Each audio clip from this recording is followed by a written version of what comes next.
శ్రీ మొగలిచెర్ల దత్తాత్రేయ స్వామి వారి దత్తబోధలు 14వ బోధ ఆత్మజ్ఞానం.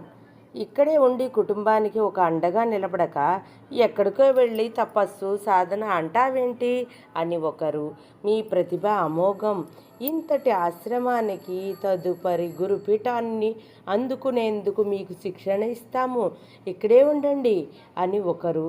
స్వామి, జ్ఞానులిలా ఈ కొండల మధ్యలో మిగిలిపోకూడదు, కావలసినంత భూమి కోరుకున్న చోటునే ఇస్తాను, దయచేసి ఒక ఆశ్రమాన్ని నిర్మించుకొని మా లాంటి వాళ్లకు ముక్తి వైపు నడిపించండి అని మరొకరు. ఈ మాటలన్నీ కూడా ఒక్కొక్క సందర్భంలో శ్రీ స్వామివారికి ఆప్తులైన వారు శ్రీ స్వామివారికి చెప్పినవి. శ్రీ స్వామివారు మోక్షాన్ని తమ లక్ష్యంగా ఎంచుకొని ముందుకు సాగిపోతున్న క్రమంలో మాయ ఎన్నో రూపాలలో వారిని ప్రక్కదో పట్టించడానికి ప్రయత్నించింది. ఎన్ని జన్మల సాధనైనా ఆ భగవంతుడికి ఎంత చేరువవుతున్నా మాయ మళ్ళీ ఆ జీవిని అధః పాతాళానికి తీసుకెళ్లేందుకు ప్రయత్నం చేస్తూనే ఉంటుంది. అసలు పరమాత్మను కలవాలని పరితపించిపోయే జ్ఞానులకు ఎందుకిన్ని అడ్డంకులు?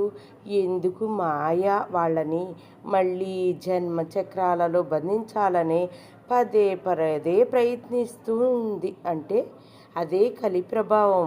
ఊర్ధ్వలోకానికి వెళ్ళే కొద్దీ కొత్తవి మరియు కష్టమైన పరీక్షలు ఎదురవుతాయి. కాబట్టి ఎంత జ్ఞానముతో జన్మించినా ఇలాంటి మాయలు మళ్ళీ ఆ జీవికి కొత్త పరీక్షలే, ఆ పరమాత్మలో లీనమయ్యేందుకు అడ్డంకులే.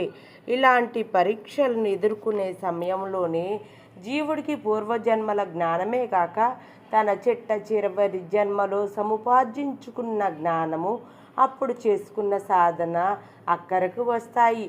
శ్రీ స్వామివారి జీవితంలో చిన్నతనంలో అందరిలాగా లౌకిక విద్యని నేర్వాలి అనే మాయ. శ్రీ స్వామివారు అప్పటి వరకు చేసిన ధ్యానం అలానే మౌనం ఆ మాయను దాటగలిగేలా చేశాయి. అలానే ఏర్పేడు వ్యాసాశ్రమంలో గురుపీఠం అందించడం అనే మాయను అంతవరకు వారు చదివిన పుస్తకాలు మరియు విమలానందగిరి స్వామివారి శిక్షణ ద్వారా నెగ్గగలిగారు. ఇక ప్రకృతి మాయ నుంచి శ్రీ బాలబ్రహ్మానంద స్వామి వారు చేసిన ఉపదేశం తప్పించింది. మాలకొండపైన కింకారణ్యంలో ఏకాంత సాధనకు ఏర్పడిన అవాంతరాలను శ్రీరామయోగి శ్రీ స్వామివారి పర్యవేక్షణ ద్వారా దాటగలిగారు.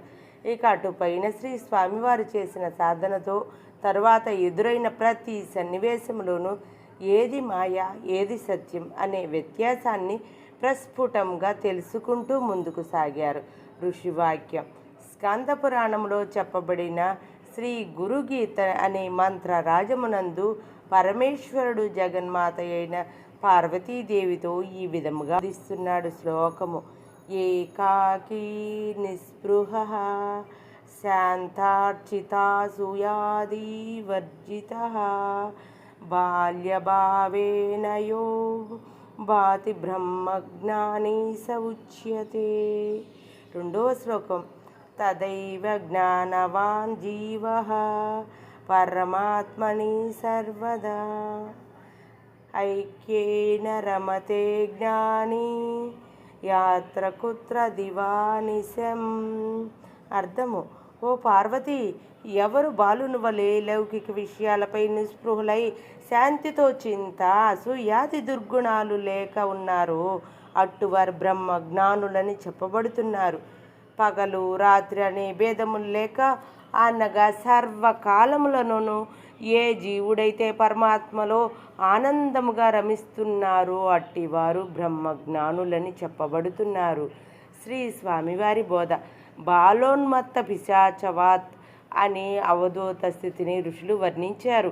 అటువంటి తపోజీవులను ఆలోచనలు సామాన్య ప్రజల ఆలోచనలతో సమానంగా ఎలా ఉండగలవు? కనుకనే గురుపీఠాలు ఆశ్రమాల స్థాపనకై కోసమని ఇచ్చే భూములాంటివన్నీ సామాన్య ప్రజలకు ఆకర్షించగలవేమో కానీ పరమాత్మలో లీలమవ్వాలనే తపనతో జన్మ తీసుకున్న సాధకులకు కాదు కదా.